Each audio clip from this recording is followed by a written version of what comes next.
boa noite.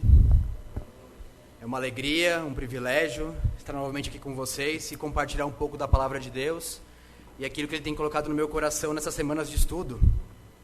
Então, como vocês sabem, nós temos aí, ao longo dos últimos domingos, estudado a respeito do fruto do Espírito.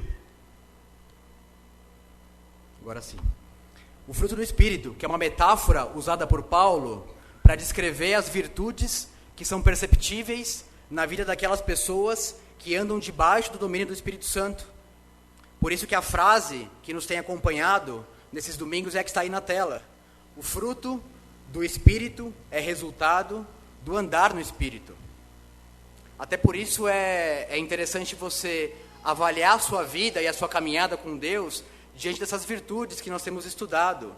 Porque você olhar se essas virtudes, essas 9 virtudes, têm aparecido na sua vida, é um ótimo termômetro para saber que você tem andado debaixo do poder e da direção do Espírito Santo.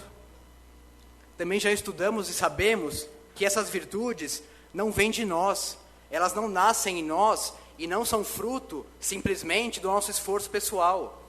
São virtudes que vêm de Deus, que vêm do Senhor, e é Ele que nos dá na caminhada com Ele, vem dEle. Nós já estudamos a respeito do amor, o amor que é uma decisão incondicional a favor do próximo e a favor da obra do Senhor. Já estudamos a respeito da alegria, uma alegria que ela é incondicional, que não depende das circunstâncias, porque é uma alegria que vem do próprio Deus. Já estudamos a paz, que temos que buscar com todos os homens, a paciência, longanimidade, onde o próprio Senhor é modelo de paciência para nós, a benignidade, que é a nossa ação prática em favor do nosso próximo. E no domingo passado olhamos a respeito da bondade, que tem a ver com o nosso caráter, com a nossa motivação e posicionamento a favor daquilo que agrada ao Senhor. Hoje olharemos a sétima virtude do fruto do Espírito, que é a fidelidade. Por isso eu quero convidar vocês a abrir as suas Bíblias, no capítulo 5 de Gálatas. Nós leremos os versos 22 e 23. Então, Gálatas 5, 22 e 23.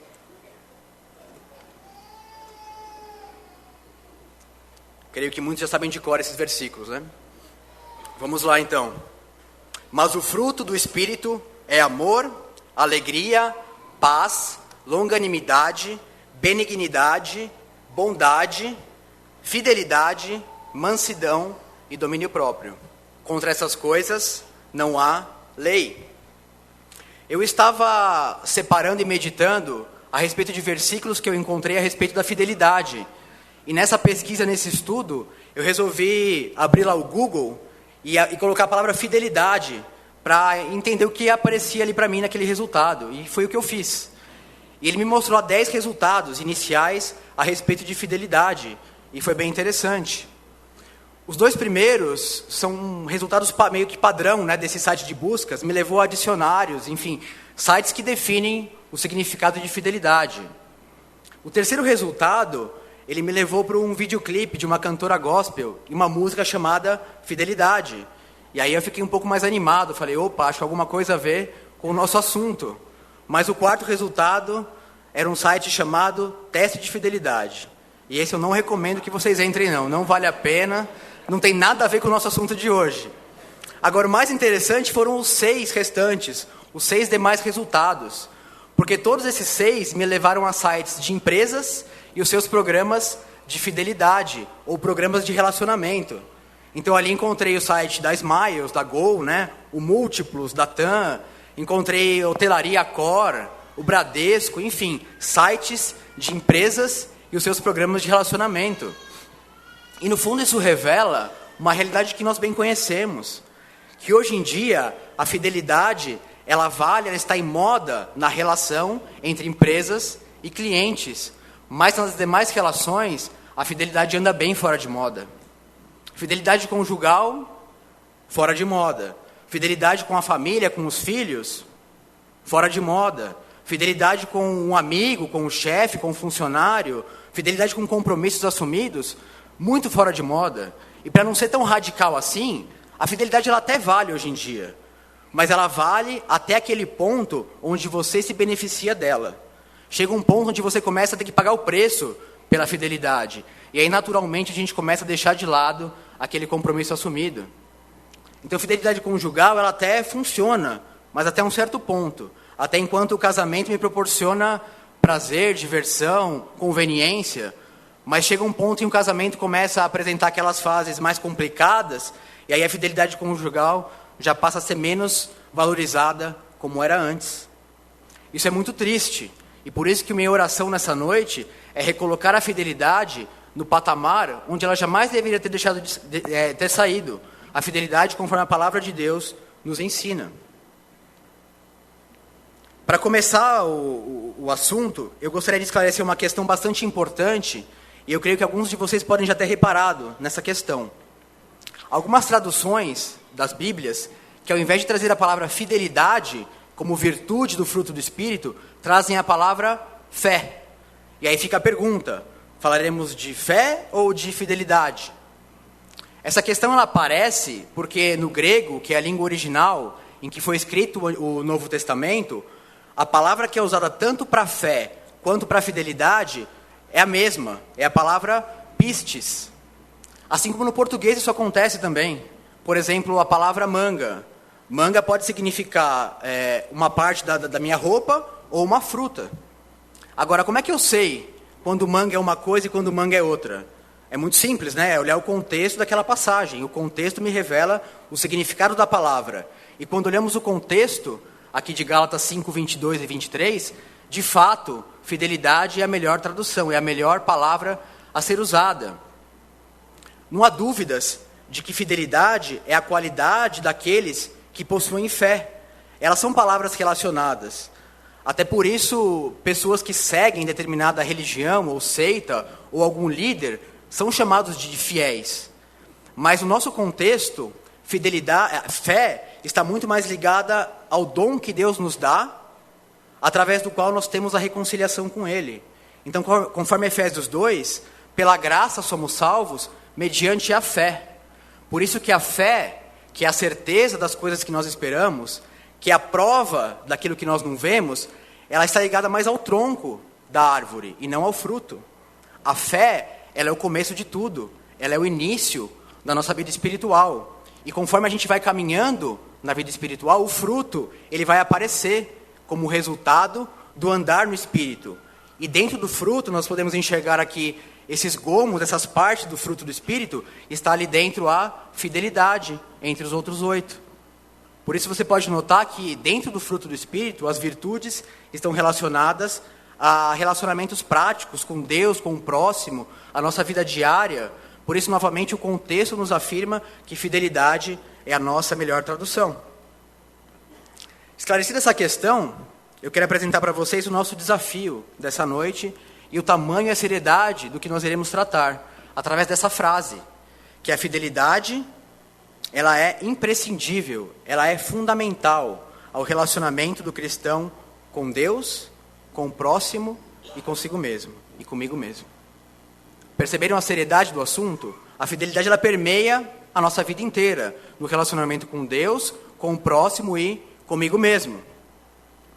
E eu quero apresentar a fidelidade para vocês através de 3 dimensões. Eu quero explorar esse tema através da fidelidade em 3 dimensões.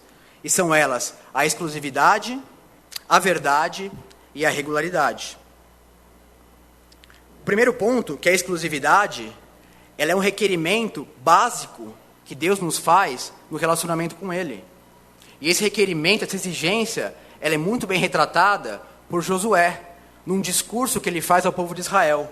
Lá na passagem de Josué 24, versos 14 e 15. Eu trouxe alguns pedaços do trecho aí na tela. Josué disse assim para o povo: agora temam o Senhor e sirvam-no com integridade e fidelidade. Joguem fora os deuses que os seus antepassados adoraram, além do Eufrates e no Egito, e sirvam ao Senhor. Se, porém, não lhes agrada servir ao Senhor, escolham hoje a quem irão servir, se aos deuses que os seus antepassados serviram além do Eufrates, ou aos deuses dos amorreus, em cuja terra vocês estão vivendo. Mas eu e a minha família, ou eu e a minha casa, serviremos ao Senhor. É essa fidelidade que Deus espera de nós. A fidelidade no sentido de servir somente a Ele. Tudo deve começar em Deus e tudo deve continuar em Deus e com Deus. É dessa exigência que o nosso marketing moderno derivou uma das suas palavras mais eficientes, que é a palavra fidelização. As empresas hoje buscam clientes que lhes sejam fiéis, clientes que gostem, que venerem as marcas. E por isso hoje uma empresa, ela tanto mais vale no mercado, quanto mais clientes fiéis ela conseguir conquistar. Então, por exemplo, a Coca-Cola, uma das marcas mais valiosas do mundo, ela vale tanto assim, não simplesmente por causa da fórmula secreta do refrigerante Coca-Cola. Aliás, recentemente descobrimos, um ingrediente secreto da Coca-Cola. Mas ela vale muito porque ela possui ao redor do mundo inteiro clientes fiéis. Clientes que se decepcionam quando vão no restaurante e não encontram Coca-Cola. E aí pode ser outra coisa, né? Mas esse é o intuito das empresas. Fidelizar clientes, buscar consumidores que para eles essa marca seja a primeira e a única opção. Na nossa realidade, a mesma coisa pode ser aplicada. Deus é sua primeira e única opção para a sua vida. Deus é a sua marca favorita. Assim como Josué, Elias fez o mesmo discurso para o povo de Israel alguns anos depois. Na passagem de 1 Reis 18, 21, Elias fala o seguinte para o povo: até quando vocês vão oscilar entre duas opiniões? Se o Senhor é Deus, sigam-no. Mas se Baal é Deus, sigam-no. Interessante foi a reação do povo. O povo ficou em silêncio. O povo não respondeu nada.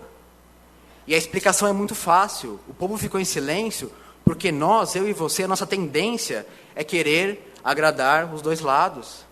A gente quer sim servir o Senhor, fazer a vontade dEle, mas ao mesmo tempo eu também quero servir ao meu próprio eu. Eu também quero desfrutar do que está aí disponível para mim nesse mundo.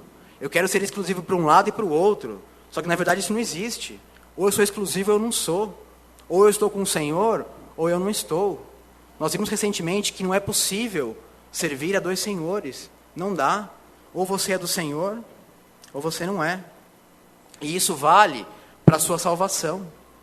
Nós sabemos que só há um caminho exclusivo para a reconciliação com Deus, que é Jesus Cristo. Não há outro, não há outra forma. É somente crendo no sacrifício de Jesus na cruz, pelo meu e pelo seu pecado. É através de confessar o nosso pecado, é que nós podemos ter reconciliação com Deus. Exclusivo, caminho único. Agora, a exclusividade, ela também pode ser aplicada e deve ser aplicada na nossa caminhada. Nós cantamos aqui agora uma música que eu gosto muito, que fala que Deus é meu universo, Ele deve ser o meu universo. Deus tem sido o seu universo. Quando você acorda, Deus está com você numa percepção sua em relação a Ele. Quando você vai trabalhar, seja no ônibus, no carro, ou a pé, na bicicleta, Deus vai com você. Deus faz parte do seu trabalho. Temos a dimensão de que fazemos tudo para Ele e de que devemos viver para louvor da glória dEle. Como é que temos decidido? Como é que temos escolhido? Onde temos buscado sabedoria? É no Senhor?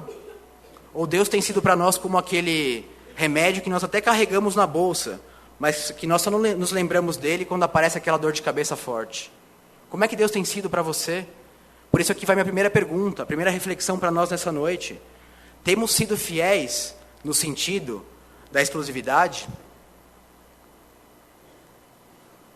O segundo aspecto, a segunda dimensão da fidelidade é a verdade. E eu creio que nada ilustra melhor a fidelidade enquanto verdade do que a figura de uma balança. Não sei quantos de vocês já foram à feira ou algo parecido e ficaram ali se questionando e duvidando se aquelas frutas que vocês compraram realmente pesavam aquilo que a balança estava mostrando. Ou outros ainda podem ter passado pela farmácia e decidiram subir ali na balança e ficaram se perguntando, será que é tudo isso mesmo? Será que essa balança está de fato falando a verdade? Né? O ponto é que na física, uma balança ela é chamada de fiel quando ela sempre apresenta o mesmo valor quando solicitada pela mesma carga. Para uma balança fiel, não importa se o feirante ele é fiel ou não, se o feirante é justo ou não. Não importa se faz chuva ou se faz sol. Não importa se a economia vai bem, se a economia vai mal. Se o seu time ganhou ou não. Não importa. Para uma balança fiel, 1 quilo será sempre 1 quilo. E aí eu te pergunto, você pode ser comparado a uma balança fiel? A verdade é para você algo absoluto ou temos lidado com ela conforme as circunstâncias? Nós somos infiéis quando colocamos a verdade de lado para nos preservarmos. Quando colocamos a verdade de lado para conseguirmos alguns objetivos, para evitarmos o pior, para alcançarmos alguma coisa que desejamos. Somos infiéis quando usamos daquelas chamadas meia-verdades, que de fato não existem, né? Mas em situações muito simples do dia a dia. Como, por exemplo, quando te ligam e você manda dizer, fala que eu não estou. Coisas banais, corriqueiras, mas também em situações mais complexas. Quando, por exemplo, somos questionados a respeito da veracidade daquilo que preenchemos na declaração de imposto de renda. Ou quando nos perguntam, onde você estava ontem à noite? O que você estava fazendo ontem à noite? E eu sei, eu passo por isso também, é muito difícil andar na verdade o tempo inteiro. É complicado. A nossa tendência é de fato fugir da verdade, é negociar a verdade, é lidar com ela. Por isso que a nossa oração diária deve ser como a de Davi, no Salmo 26, 2, onde ele fala o seguinte: examina-me, Senhor, e prova-me, sonda-me o coração e os pensamentos. Em outras palavras, Deus ilumina a minha vida de forma que todas as áreas fiquem transparentes, até os meus pensamentos sejam transparentes e verdadeiros, de forma que tudo te agrade. É assim que o Senhor quer que nós sigamos, de acordo com a verdade. Por isso eu pergunto, eu fiquei pensando a respeito disso, né? Se eu e você, marido e esposa, cônjuges, tivéssemos conosco 24 horas por dia, uma câmera que nos acompanhasse, por onde quer que nós fôssemos, ficaríamos confortáveis em entregar essa gravação para nossa esposa ou para o nosso marido? Será que ele ou ela gostariam de assistir aquilo que nós fazemos, enquanto ele ou ela não estão presentes? O mesmo vale para os filhos. Você ficaria confortável em entregar essa gravação para os seus pais? A verdade, a transparência no relacionamento de vocês? Nós pais temos lidado com a verdade na relação com os nossos filhos? Nós praticamos, nós cumprimos, nós vivemos aquilo que nós temos ensinado para eles? Ou temos seguido aquele lema, faça o que eu digo, mas não faça o que eu faço? Não deveria ser assim. Nós que somos empregados, trabalhamos para uma empresa ou para um empresário, como é que nós trabalhamos debaixo de supervisão e quando não estamos sob supervisão? Há verdade nessa relação também? De novo, temos a perspectiva de que trabalhamos para o Senhor e não para o nosso chefe ou para o nosso patrão? Vocês que são empresários, donos de negócio, como é que vocês trabalham no seu dia a dia? Como há verdade no relacionamento entre vocês e os seus funcionários, entre vocês e seus clientes, entre vocês e os fornecedores, entre os concorrentes? Ou a verdade é um elemento que ela aparece simplesmente no domingo, né, quando nós adentramos aqui um ambiente, entre aspas, de culto? Por isso, devemos nos lembrar que, no limite, Deus é o nosso modelo de fidelidade. Ele é o nosso exemplo maior de fidelidade. Quantos e quantos versículos e quantas músicas eu poderia aqui citar que retratam a fidelidade de Deus, que afirmam que Deus é fiel? São várias, são inúmeras. Interessante que Deus, ele continua fiel, conforme Hebreus diz, mesmo quando nós somos infiéis. A fidelidade de Deus não depende de nós. Ele não muda. Ele é fiel porque ele é fiel. Ele é como uma balança, né, que não muda. Ele é sempre a mesma coisa. O Salmo 57 afirma que a fidelidade de Deus vai até as nuvens. Apocalipse 19:11 afirma que o Filho, Jesus Cristo, é fiel e verdadeiro. A fidelidade de Deus ela expressa a mim e a você através do cumprimento de promessas, como, por exemplo, o perdão de pecados. 1 João 1:9 fala que se nós confessarmos o nosso pecado, Deus, Ele é fiel e justo para nos perdoar os pecados e nos purificar de toda injustiça. Ou seja, podemos ter a certeza, a segurança de que se nos colocarmos em contrição diante do Senhor e confessarmos o nosso pecado, Ele é fiel e justo para nos perdoar. É promessa dEle, é verdade. O Salmo 89 afirma que firme está o seu amor para sempre. Portanto, o amor de Deus é outra promessa que é feita a nós.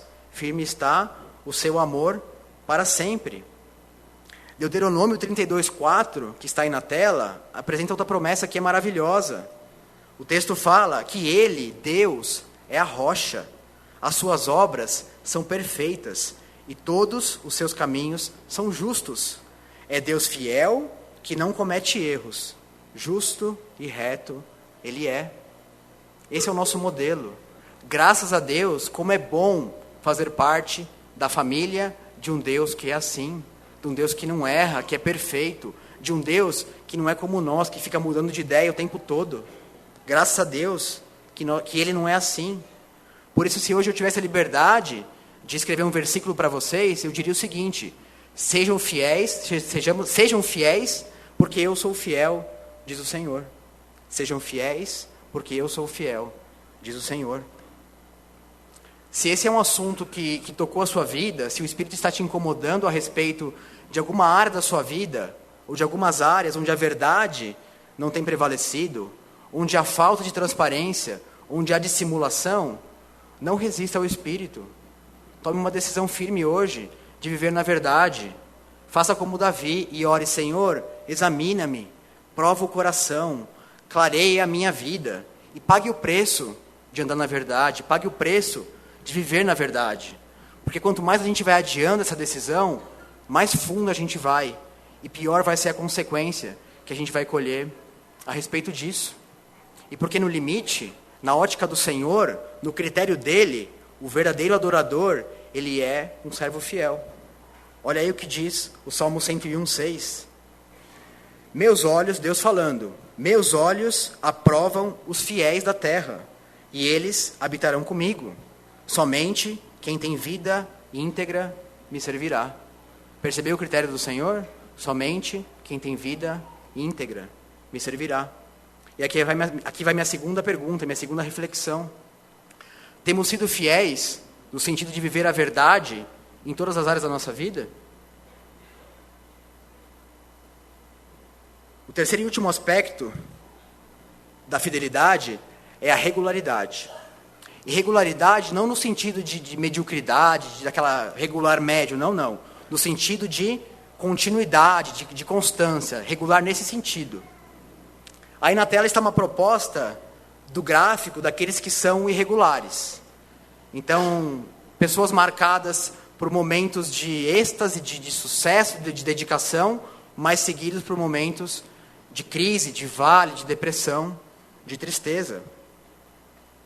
E é muito triste, aqui eu vou ser bem direto, é muito triste a gente ver demonstração de irregularidade como infidelidade no meio do povo de Deus.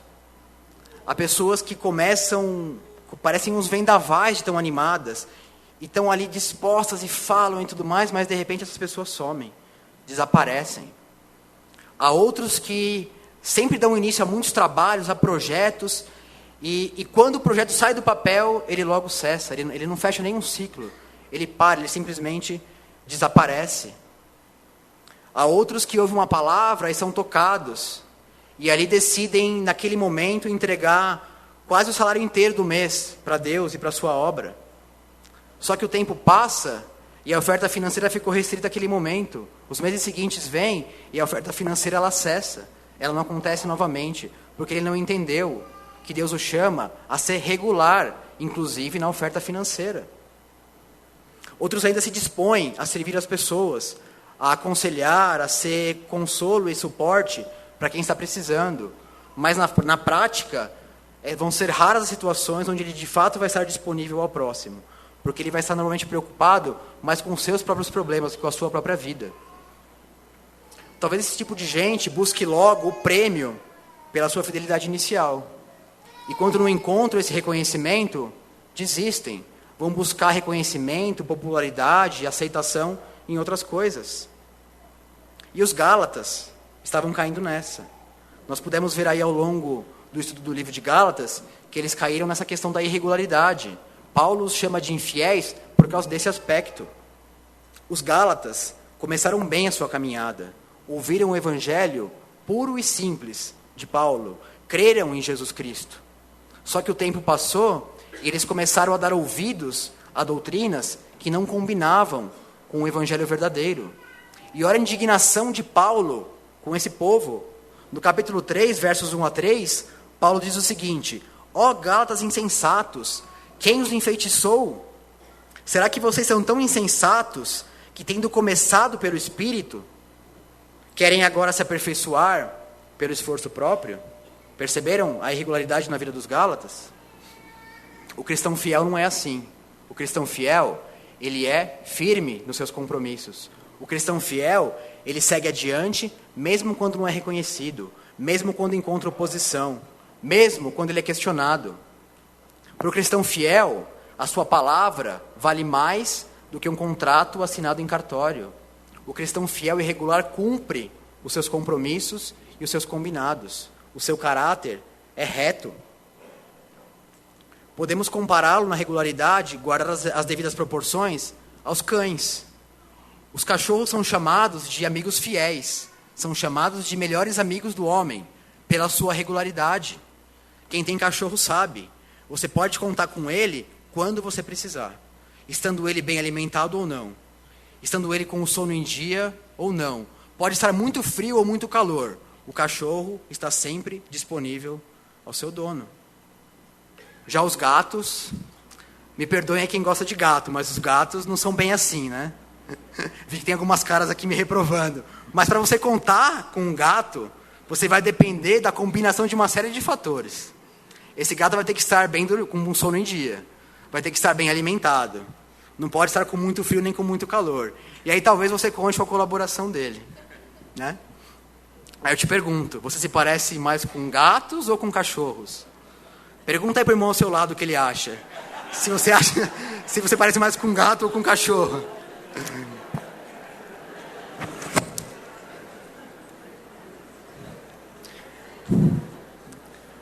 O gráfico do cristão fiel e regular é essa proposta em azul, que está aí na tela.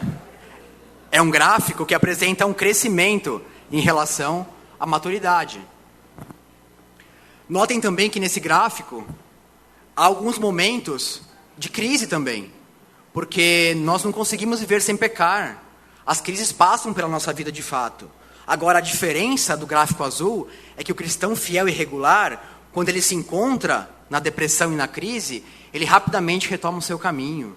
Ele percebe que se desviou dos caminhos do Senhor e rapidamente ele retoma o seu caminhar em direção ao alvo, em direção ao amadurecimento. Por isso, o cristão regular não é que ele não peca. Ele não é santo no sentido de não pecar. Ele é santo no sentido de andar com Deus. Ele não vive pecando. Ele peca, mas ele não vive pecando. Essa é a diferença. Por isso que aquela prática de você ler a Bíblia toda numa semana e criar um estoque lá, né, de estudo, não é saudável. Porque o crescimento e o amadurecimento e a intimidade com o Senhor, ela vem através de um estudo regular e constante, de um crescimento que é gradual, que é dia após dia.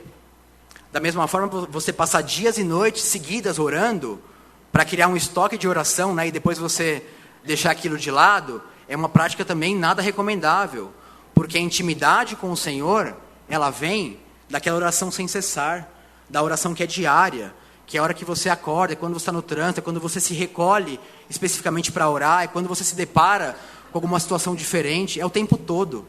É essa oração que gera intimidade com o Senhor. A parábola de Lucas 12, ela nos mostra e nos apresenta a questão do servo fiel. E é interessante o seu desfecho. O desfecho fala o seguinte: felizes os servos cujo Senhor os encontrar vigiando quando voltar.